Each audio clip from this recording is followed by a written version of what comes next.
गैसों के kinetic theory के सिद्धांतों पर बात करते हैं। यह सिद्धांत हमें गैसों के व्यवहार को समझने में मदद करता है। काइनेटिक थ्योरी के अनुसार गैस के अणु हमेशा गति में होते हैं। ये अणु एक दूसरे से बहुत दूर होते हैं और उनके बीच का स्थान बहुत बड़ा होता है। पहला महत्वपूर्ण पहलू यह है कि गैस के अणु लगातार और यादृच्छिक गति में होते हैं। इसका मतलब है कि वे किसी निश्चित दिशा में नहीं चलते, बल्कि चारों ओर बिखरे होते हैं। जब हम किसी गैस को गर्म करते हैं तो उसके अणुओं की गति बढ़ जाती है। इससे गैस का दबाव भी बढ़ता है। दूसरा पहलू यह है कि गैस के अणुओं के बीच कोई आकर्षण या प्रतिकर्षण बल नहीं होता। इसका मतलब है कि जब अणु आपस में टकराते हैं तो वे केवल एक दूसरे से टकराते हैं और फिर अलग हो जाते हैं। यह टकराव पूरी तरह से इलास्टिक होता है, यानी ऊर्जा का कोई नुकसान नहीं होता। तीसरा पहलू यह है कि गैस के अणुओं का आकार बहुत छोटा होता है। इसलिए जब हम गैस के अणुओं की संख्या को देखते हैं तो हमें यह समझ में आता है कि वे कितने अधिक होते हैं।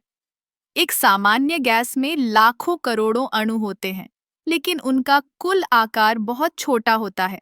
चौथा पहलू यह है कि गैसों का तापमान उनके औसत काइनेटिक ऊर्जा से संबंधित होता है। जब तापमान बढ़ता है तो औसत काइनेटिक ऊर्जा भी बढ़ती है।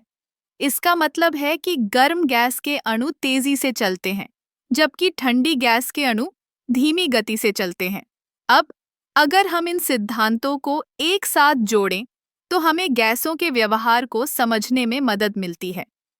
जैसे अगर हम एक बर्तन में गैस भरते हैं और उसे गर्म करते हैं तो गैस के अणु तेजी से गति करने लगते हैं और बर्तन के दीवारों पर अधिक दबाव डालते हैं।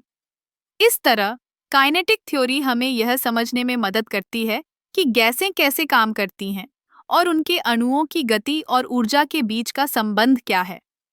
यह सिद्धांत विज्ञान के कई क्षेत्रों में उपयोगी है, जैसे कि थर्मोडायनामिक्स और रसायन विज्ञान।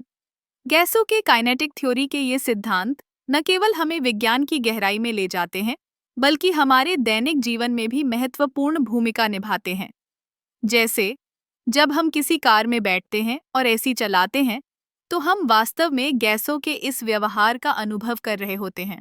इसलिए काइनेटिक थ्योरी का अध्ययन न केवल एक शैक्षणिक विषय है, बल्कि यह हमारे चारों ओर की दुनिया को समझने का एक तरीका भी है।